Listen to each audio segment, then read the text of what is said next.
talking about the Fightins here. The Fightins. Swing and a drive, left field. It's gone. It's gone. It is bedlam at the bank. The Philadelphia Phillies are 2008 World Champions of Baseball.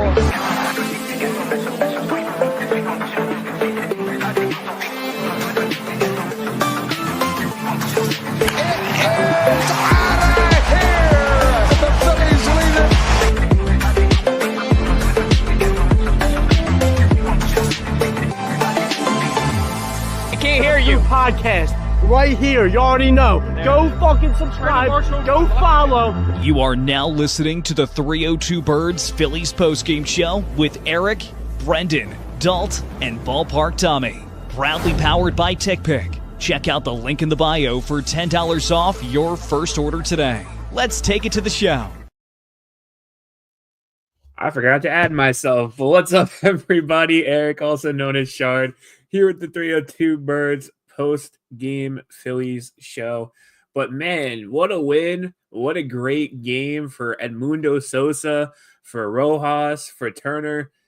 Just that part of the rotation in the batting order just looked absolutely phenomenal tonight.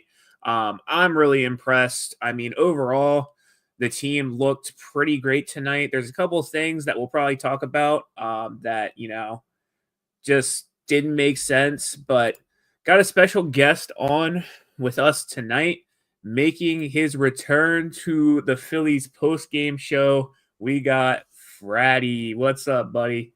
What's going on? I'm pleased to be back for the first time in I feel like forever since the Phillies got eliminated in October. But yeah, that's pretty much all I have for my intro. I'm trying to just keeping it short, guys. So let's just keep it going. Yeah, but we missed you, Fratty. We missed you, buddy. But yeah, I mean, we'll get started. I think Dolt might be joining. I texted him. We'll see. So if Dolt joins, he joins. If not, it's not that big of a deal. But getting into the first topic, first thing I want to talk about, the pitching, dude. Zack Wheeler absolutely lights out tonight. Like Jordan said here, Wheeler, he had an outstanding performance, and the offense played small ball. We'll get into the offense here in a minute with the batting report, but just absolute lights out from Wheeler and the bullpen. Looking at Wheeler's stat line, 7 innings pitched, 3 hits, 1 run, 1 earned run. He let up 1 home run. It's bound to happen, especially with his pitch count. He let up the home run. I believe it was the top of the 7th. He was at like 90 something almost pitches. So his pitch count was pretty up there. So I mean, like, it's bound to happen. You lose control when your pitches are higher like that. So, I mean, he threw until then 6 1/4 of shutout baseball. So just absolute dominance from him. 10 strikeouts, 1 home run. His ERA is a 1.38. So, I mean, he looked phenomenal. He looked great. After him was Strom. Strom kind of worried me a little bit. He had some runners on base, and I really thought he was going to let up another run, but he didn't. 1 inning pitched, no hits, no runs, no earned runs. What really worried me with Strom was his control just didn't look like it was there for a couple batters. He walked 2 batters, but he had 2 strikeouts. His ERA is at a 0 right now. So overall, great outing from him. I'm wondering though, I think it was a fingernail from him moving supposedly. I wonder if that was still bothering him. But other than that, looked great. And then Alvarado came in. KJ was at the game. KJ, if you're watching, KJ sent in a video of Alvarado's entrance. I forgot to upload it, so I'll have to do it next time. Alvarado goes out to pitch, but Alvarado, 1 inning pitched, only let up 1 hit. Absolute gas from this guy. Threw 100-mile-per-hour strike right on the edge of the zone, and just like absolute gas. 2 strikeouts, 0 ERA. Overall, great outing. You didn't really use the bullpen. I know Romano was warming up. They didn't need him. They didn't use him. So he's ready to go for tomorrow. And I feel like pitching wise, tomorrow's going to be kind of, I mean, I know Walker's going out tomorrow, but we all know how that's going to go, I feel like. So I think tomorrow's going to be a bullpen game. I really do. But I mean, that kind of works out with having the off day yesterday. You only used 2 of your guys today. So, you have Orion, you have Romano, you have Joe Ross, you have, if you really need it, Tanner Banks. So you have a lot of guys if it does turn into a bullpen game tomorrow, which I think it will. It's a 1:05 start tomorrow, so it's really early. I really doubt I'm going to be able to watch most of the game because I'll be at work. But overall, great pitching outing. James, what did you think of the pitching, man? I thought the pitching was absolutely electric tonight. Zack Wheeler had very good stuff tonight, outside of allowing the one home run, which is no big deal. It's bound to happen, Then Strom comes in there. He was in a sort of a jam. He comes in there and he shuts the door. And then Alvarado, he allowed, I think, a 1 hit. He comes in and just shuts the door. And I'm loving what I'm seeing from the pitchers. So far to start the season, they're just not letting it. They're just not letting sorry, my reconnection, but they're not letting up. They're just keeping the foot on the gas. And I really have no complaints about the pitching. So that's pretty much it. Yeah, I mean, I don't really have any complaints about the pitching either. I think that, the pitching is really great right now. And I'm kind of excited to see more. I mean, I want to see more of these guys that, if they have such a big lead, they can come in and then kind of see what they have. So, guys like Joe Ross, like Tanner Banks, like Jordan Romano, I want to see what they have. And I do think, the big 3 right now are Orion, Strom, and Alvarado. Brendan's not on. He has something to take care of. But like Brendan has said in the past, those big 3, other than them, I want to see what we have in this bullpen, and I want to see what we're able to do with that.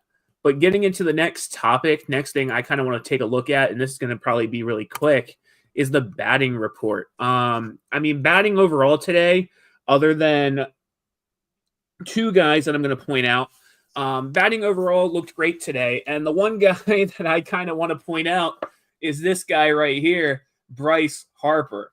Looked absolutely terrible today at the plate. I don't know what he was doing. I mean, he had bases loaded. He came up and just looked absolutely terrible at the plate. He went over 5 today. And I mean, I think Fratty, you said this earlier, right? That Bryce Harper, he's going to go over 5 one day, and then he's going to come out tomorrow and probably have the game of the week. So looking at the overall stat line for everybody, Turner, he was great tonight, went 3 for 5. Harper, 0 for 5. He just looked terrible. Bohm, 1 for 4. He got a hit with that torpedo bat. Swarber, 1 for 4. Castellanos, 1 for 4. Real Muto, 1 for 4. Kepler, I'm really still high on Kepler. I really hope he works out.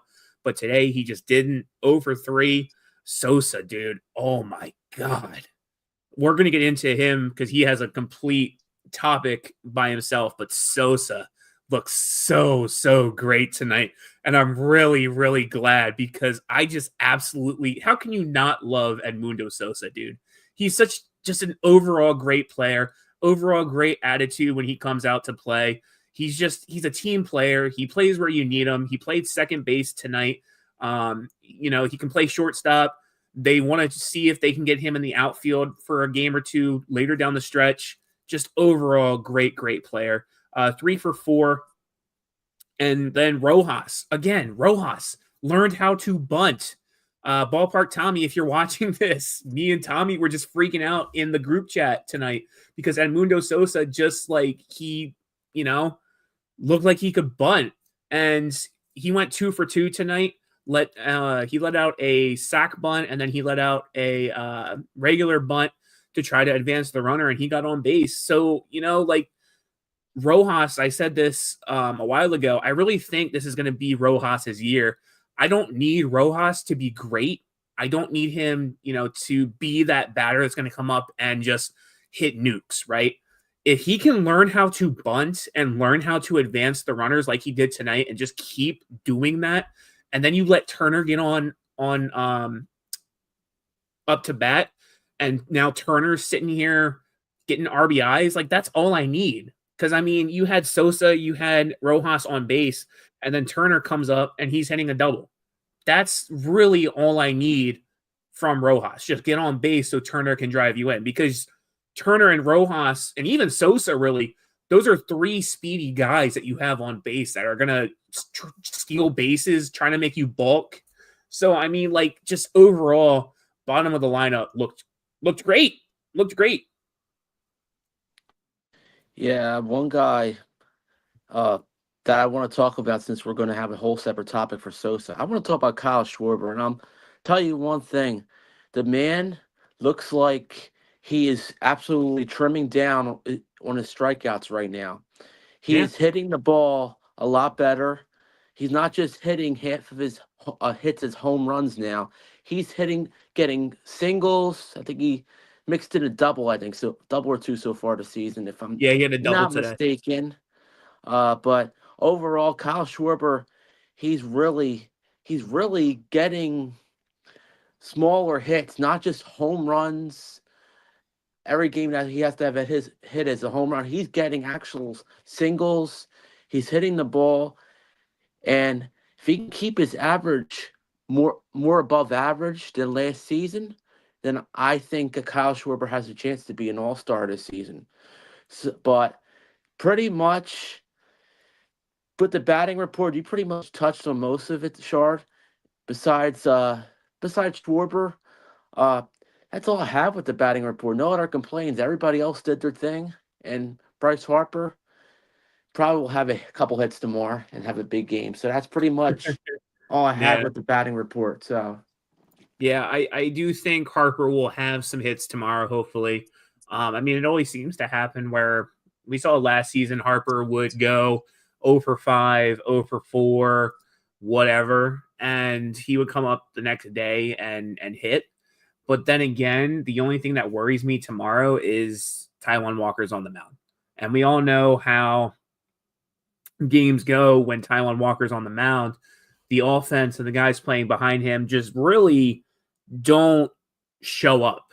They don't show up. But we'll see what happens. I'm really pleased with the offense tonight. I'm really pleased with, like Star Wars said here, appreciate you tuning in, dude. You're always here, always supporting us. So I really appreciate you, Star Wars. But like you said here, we were playing small ball today, and they got to get better at that. If they can really, really get behind the small ball this season, compared to last year where it was boom or bust, if they can get behind the small ball, they're going to go far this year. You combine the small ball with the boom and bust, and I can see them making a run in the postseason because you have guys like Edmundo Sosa, like Rojas, like Marsh, Stott, even Bohm, really, that are going to get you that small ball play. And then you get, Kyle Schwarber, you get Bryce Harper, you get Nick Castellanos coming up to bat that are going to hit you the long ball.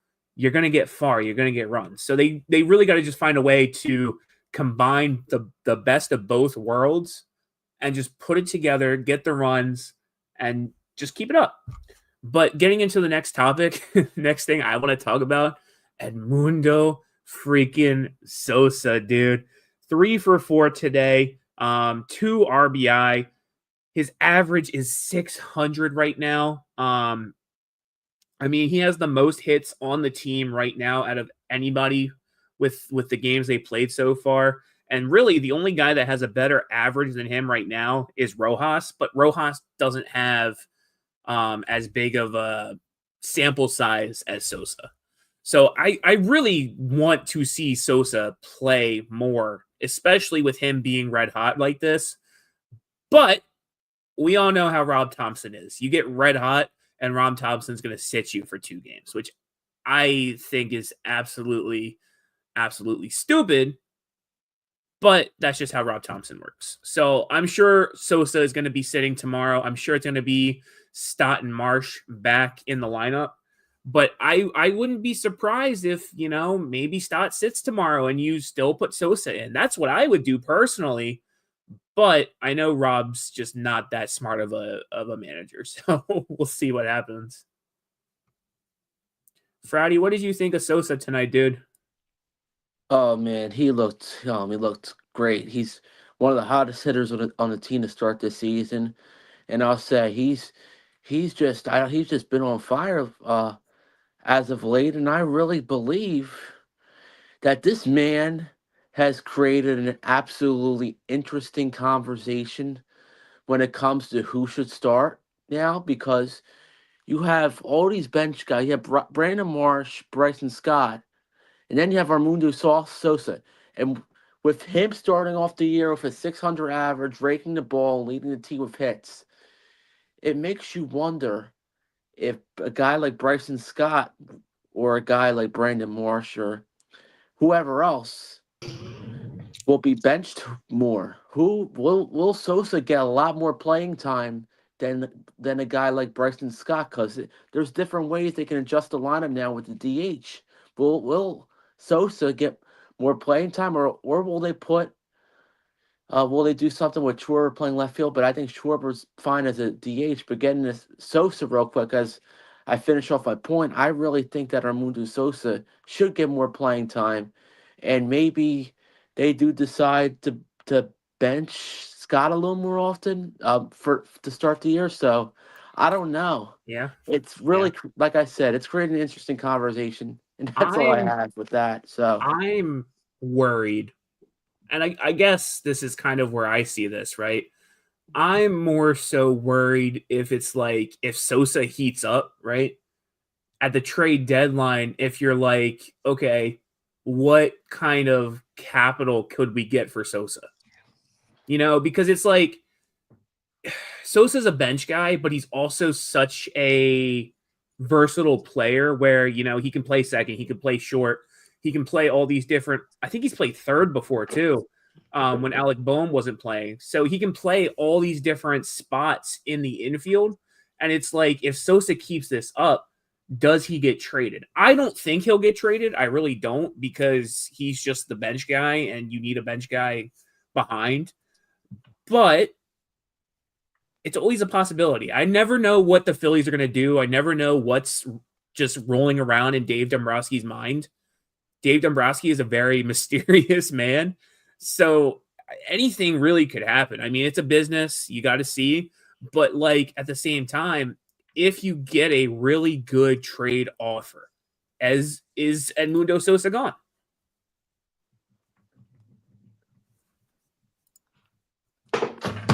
Star Wars! Sorry, I was talking to Shardy about you yesterday. Star Wars 99! Welcome back, man. Good to see you again. Glad to see you here for another season. That might be the most dedicated fan to the Phillies postgame show. That guy, I've been seeing him in the comments here since day one, for real. So Star Wars, just wanted to shout you out, man. Thanks for joining us always for the Phillies postgame coverage. We appreciate you. But, man, the ladies love Sosa. Dutchie loves Sosa. I hear what Shardy's saying, though. Shardy's keeping it real. It's a business. You got to know when to hold them and when to fold them.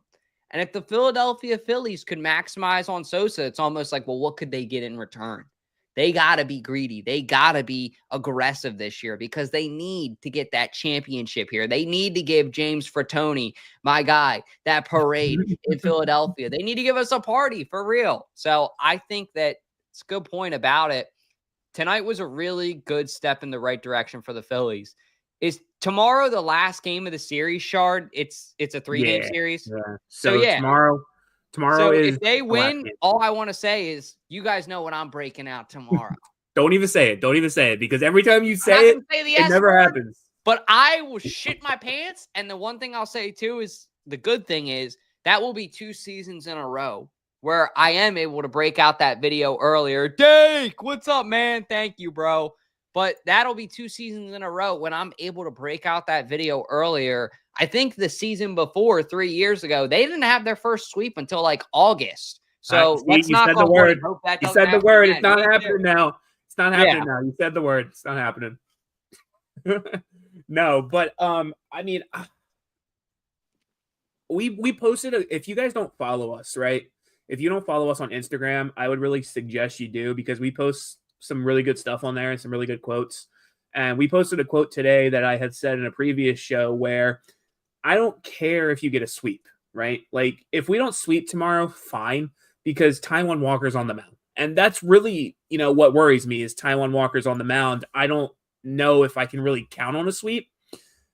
If you don't sweep, though, at least put up a fight. I get it. Taijuan Walker's on the mound. I get it. But please, for the love of God, at least put up a few runs. If you lose, so be it. If you lose 3-2, you lose 4-3, whatever, fine. But put up a fight.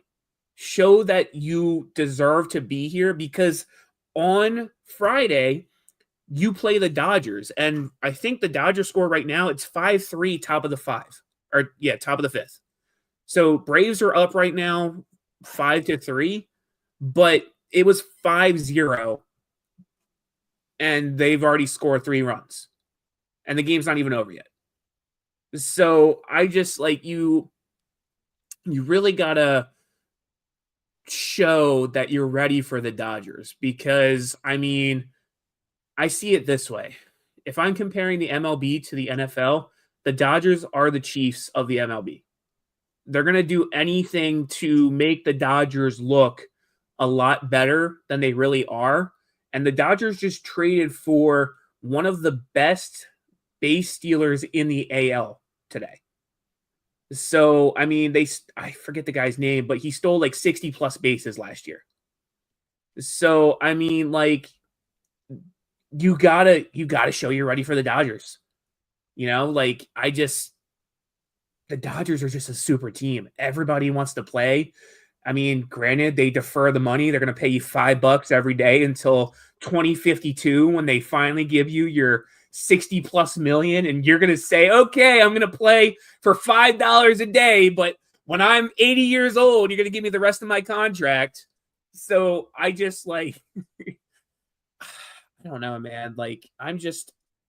I'm as a realistic fan, I'm worried about the Dodgers, because I mean, they're a really great team. I'm not taking anything away, from the Dodgers. What's his name? Chatterall, right? Is that Dodgers fan? Right? Screw Chatterall. Sorry, that's the quickest way to get Dalt or KJ riled up. But I know he's a Dodgers fan. I don't know if he watches this. I just know you guys are friends with him. But I'm not going to take anything away from the Dodgers. They're a really great team. They have really great roster, really great talent. But again, I think the Phillies are right there with them. They got to show it. Yeah. Last year they were in that series. They were really close. I don't know. I mean, Frat, do you remember the Dodgers series last year? Do you think that the Phillies can get over the hump of the Dodgers? Honestly, I think this year. That wasn't an encouraging grunt. I'm nervous now. This year is a whole lot different, just because we're playing them early. And I'll say this: Shohei Ohtani, Freddie Freeman, Teoscar Hernandez, who I can't even, and then everybody else to follow, all the other guys, they got a load of Mookie Betts. I can't forget about him. Mm-hmm.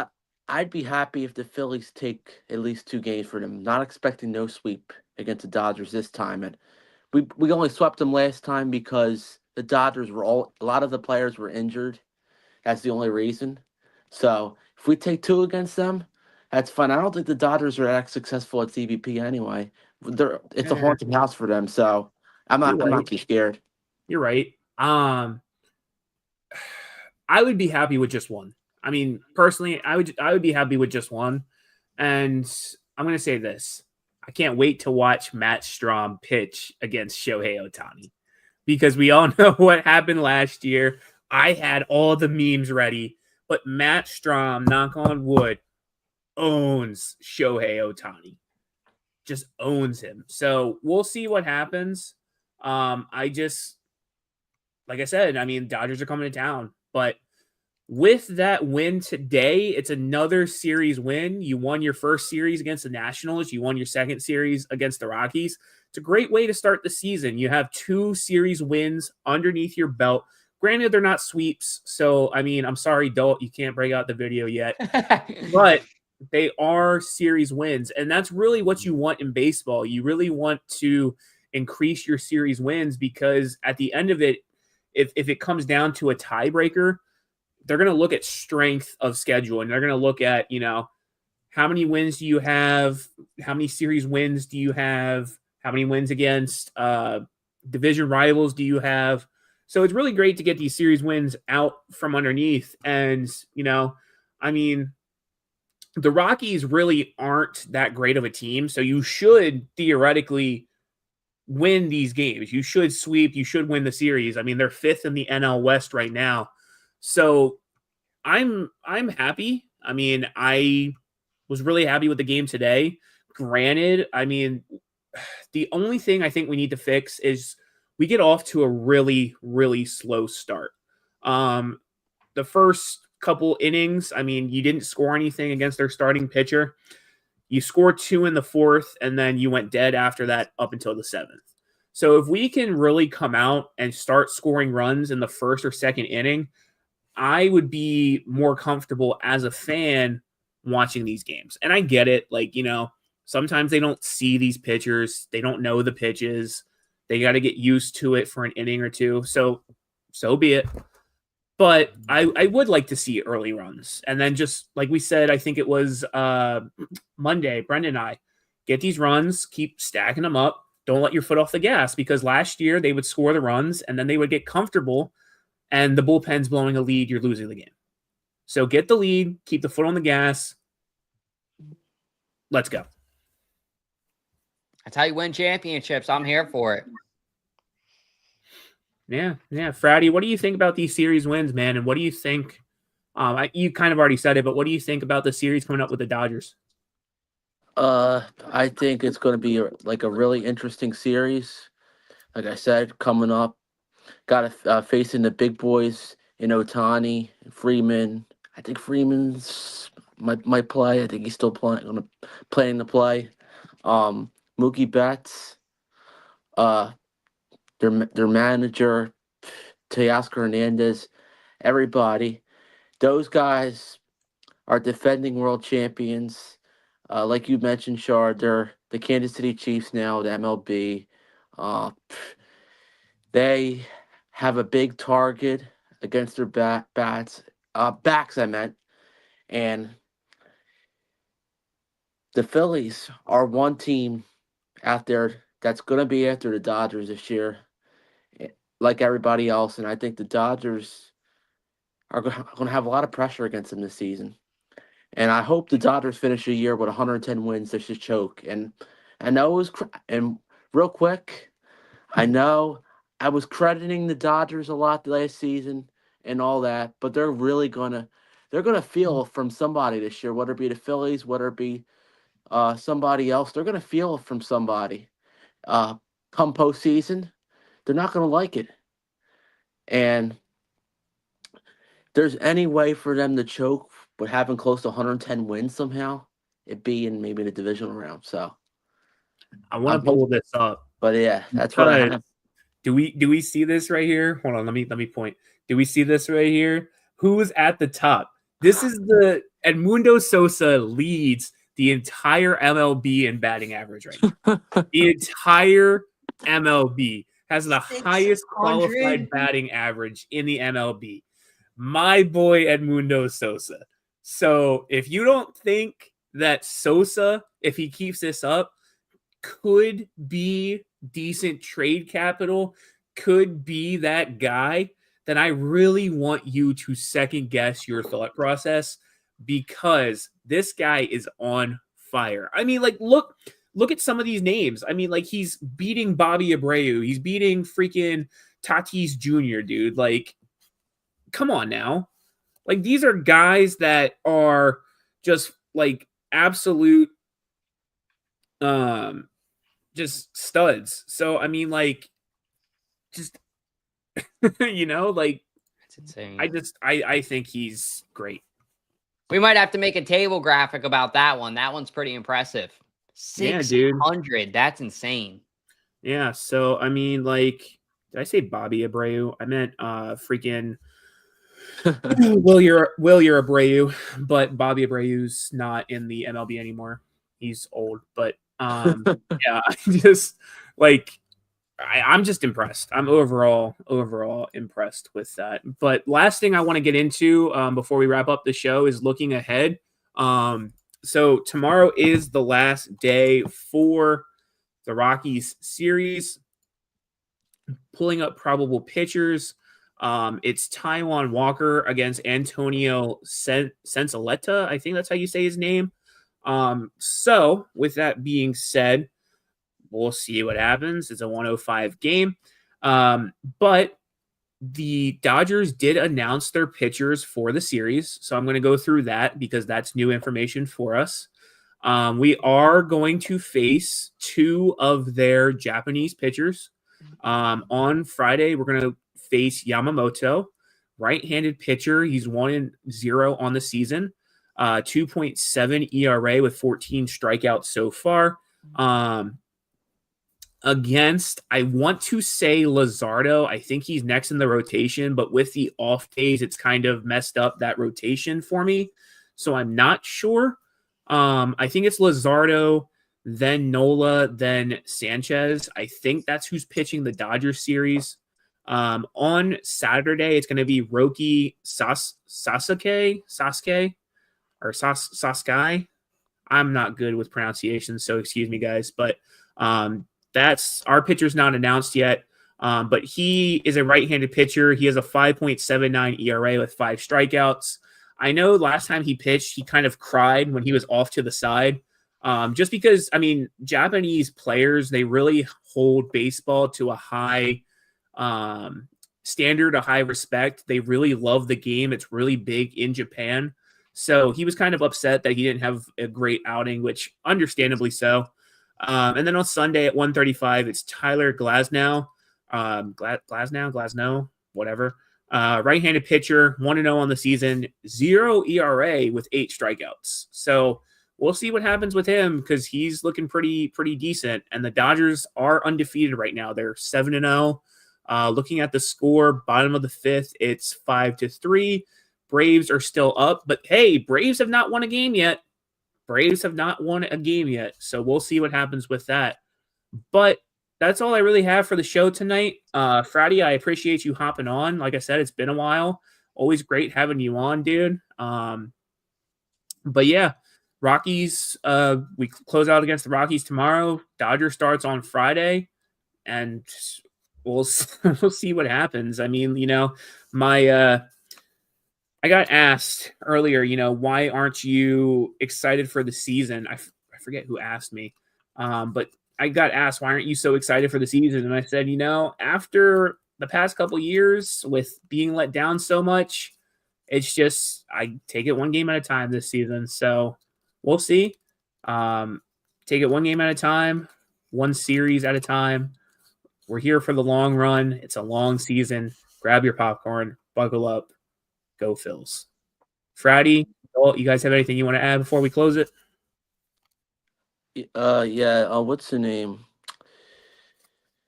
Overall, it was a great win tonight. I know we I know we have one more game against the Rockies and the Dodgers coming up, and then of course we have that Atlanta Braves team who even though they're struggling, they are still a Major League Baseball team, and honestly, just keep taking care of business the way we do, just winning series. We don't have to sweep them all. We don't even have to sweep the Braves. It's still early in the year, and I don't want to I don't want to hear people panicking over losing one game to the Atlanta Braves just because they're off to a bad start. They're going to win a couple games here and here at this point. The Braves were expected to be good. They're just off to a very rocky start right now. So don't expect the Phillies to sweep the Braves. And don't expect the Phillies to sweep the Dodgers. Just saying. So, yeah.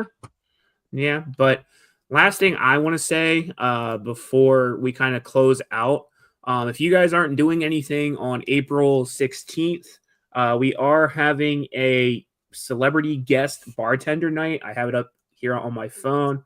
It benefits the 2025 Philadelphia Eagles Autism Challenge. So I'm going to run through the names of people that are going to be there. We got Birdman. We got Philly Sports Guy. I might be butchering this, but you can hop in here too. Angelique. Yep. So you got Angelique Wysock. You got Nady, who I believe is rebranding now to Philly Jim McMahon 9. You got Fourth and John Podcast, who's going to be out there. DJ Kev Nichols, the Sippin' Sports Podcast. So Chaos Chris and KJ will be out there bartending. It's going to be a really fun night. And there's also just going to be a ton of like Philly sports content creators. So if you're a Phillies fan, if you're an Eagles fan, come out that night, come hang out with us. I realize people have jobs, they have work, but it's 6 to 10 p.m. So you can either come right after work, or if you work late, we'll be there until 10 o'clock. The Phillies also play that night at 6:45. So that means Dalt and Shardy are going to be drinking, watching the Phillies, having a good time. KJ's going to be there. Philly Sports Guy is going to be there. It's going to be a really great night, and it's going to benefit the Eagles Autism Challenge. So thank you, Shardy, for bringing that up. Because, yeah, if you guys aren't doing anything that night, mark your calendar and come hang out. Yeah, I'll be there. I don't know if Brendan's going to be there, but Brendan had to take care of something for work. Apparently some guy amputated his hand or something. So whatever. So Brendan, if you're watching, hope that's going well, because I have a gigantic fear of using power tools. Just can't do it. But yeah, if you guys aren't doing anything, come out, support a great cause, and we will see you there. With that, we're going to go ahead and roll the outro. Everybody, have a good night. The Fightins. Swing and a drive, left field. It's gone! It's gone! It is Bedlam at the bank!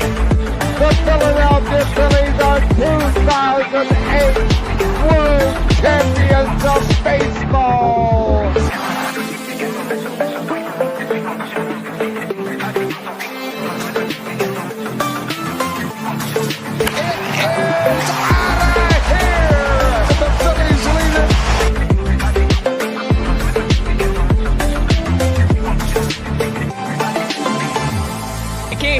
Podcast right here. You already know. Go fucking subscribe. Go follow.